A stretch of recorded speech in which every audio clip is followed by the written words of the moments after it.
You want to improve your sound, you've saved up some money to do it, so how do you avoid making mistakes? Well, that's what we're going to talk about today. This is a problem I've gone through many times, and I've made more than my fair share of mistakes. And by the end of this video, you'll be in a much better place. So tell me if this resonates with you. You know that you want, say, a wider sound stage or a bigger sound stage, and you have a set budget to do it, so you can only upgrade one component. So you go for the most obvious choice. You decide to upgrade the speakers. I know, I've been there. That's what happened to me a few years ago when I bought the Klipsch 600 Mark IIs. They're in my review room now, but they were my main listening speaker for quite some time. And before I bought them, I watched reviews, I read reviews, I did my homework, I purchased them, brought them home, and I wasn't exactly happy with them. They sounded too bright, a little bit harsh to my ears. And all in all, they did nothing, absolutely nothing to improve my soundstage. Now, I blamed the speaker. And it wasn't the speaker's fault. The actual problem was in the chain that led up to the speaker. Did I waste my money? Well, I probably could have done better and made better decisions. Probably could have done a little bit more homework. But they do sit in my review room, and they do sound great in the setup that they're in now. But before I go any further, I do want to tell you about today's sponsor. These beautiful record storage consoles are most definitely worth the upgrade. They're handmade in the US by Sidetracked Workshop. They're made of quality, very sturdy wood construction, and they have a cool modern design that hints of mid-century. You know, some consoles can hold both your record collection and your turntable. Sidetracked Workshop ships for free in the US, and their consoles arrive fully assembled. All you have to do is screw in the feet, find a great spot to showcase your joy of vinyl, and you're good to go. And Sidetracked Workshop was also kind enough to offer viewers of this channel, this video, meaning you, 15% off at checkout. So all you have to do is pop in the discount code that you'll find in the description, and you're all set.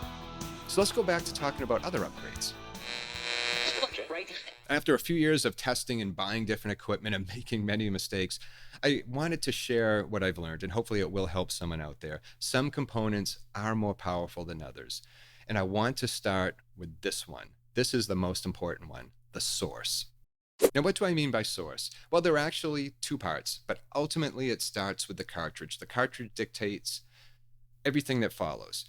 Now, a cheap conical stylus will do nothing to improve your sound. It's not going to help with clarity or detail or the sound stage. Now, when I say cheap, I don't mean you have to spend a lot of money either. For somewhere around $200 or in the $200 vicinity, you can get a very respectable elliptical stylus from makers like Audifon, the 2M Red, or the AT, Audio-Technica ATVM 95EN, or the Sumiko Rainier. Even a moving coil cartridge like the Denon DL110 can be found right around the $200 mark. Cartridges are at the heart of it all. And I did say that there are two parts to this. Well, the turntable is arguably the second thing to focus on. If it doesn't allow you to upgrade your cartridge, then maybe it's the first one. A good respectable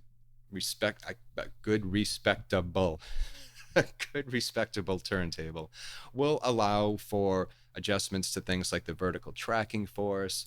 It will allow for upgrades. It'll also have good, solid quality builds, some isolation properties, and it can be vintage or new. And I'm thinking of turntables like Riga or pro-ject or Fluence and Audio-Technica. There are so many out there to name. I recently had the opportunity to review a pro-ject turntable that I was extremely impressed by, so I'll post that video in a few weeks. The point is, if you have a decent turntable that allows for upgrades, focus on the cartridge. That's going to give you the best bang for your buck. But after the source is covered, now that you've covered the source, what's next? Well, if you guessed Phono stage, you are absolutely right. It really is. I learned this the hard way by thinking other components were more important. I mean, to me, the Phono stage, way back when, was just there to boost the signal, right? Well, yeah, it does boost the signal, but it does so much more. A good quality Phono stage is going to reveal detail in the music, and again, clarity, and to use that word again, and also increase the sound stage. The built-in Phono stages are fine if you're on a budget, but when you do want to upgrade and your source is covered, look at an external Phono stage. I'm thinking of brands again like Project or Cambridge Audio, Riga even, or the Vincent Faux 701 that I just reviewed recently. If it seems like I'm just moving up the line here from the source to the phono stage, it might be, you might think I'm going to talk amplifier next, right? Absolutely not. I am going to mix things up and say that the next thing you should focus on are the speakers. Speakers are, of course, the final output stage, and they have a big impact on the character of the sounds. They have a big impact on the imaging, the big impact on your enjoyment of the music that you're listening to. So some things to consider are the size of your room and the type of music you listen to. When I purchased the KLH Model 5s, I fell in love with those speakers. I can't imagine changing. I probably will someday, but for now, those are the speakers that stole my heart. Now, I am sure that there is somebody right now out there screaming at the screen telling me that I am wrong, that the amplifier is more important to upgrade than the speakers, that the amplifier should come next. Well, I disagree. Now, if you do have your heart set on a pair of speakers and your current amplifier will not drive those speakers, then yes, go for the amplifier next. But if your amp will sufficiently drive the speakers you want, focus on the speakers. Now, I'm lumping preamps and amplifiers together, and it's probably not fair, but my opinion applies to both. One of the best purchases I ever made was an integrated amp, the Galleon TS120 tube amp. I love that amp. If something were to, God forbid, happen to it today, I'd purchase another one. I like it that much. But it's there to drive those speakers.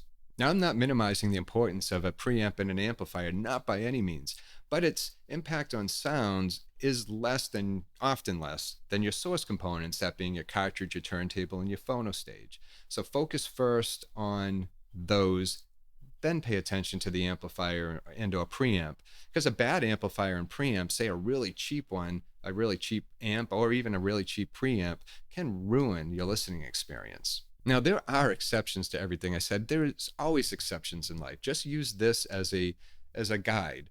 If you're new to vinyl playback, focus on this list right here, and you can't go wrong. Now, if you're somebody who's been engaged with vinyl playback for years, this list might not be anything new, and maybe it just serves as a good reminder. Really, the best upgrade path depends on your budget and your listening preferences. And if you want to know about another tweak that I made or another purchase I made that greatly, and I can't underestimate the improvement to sound that this purchase made, is check out this video right here. I can't say enough about that. But anyway, I will say this. Thank you for being here. And until next time, please take care of yourself and enjoy your records.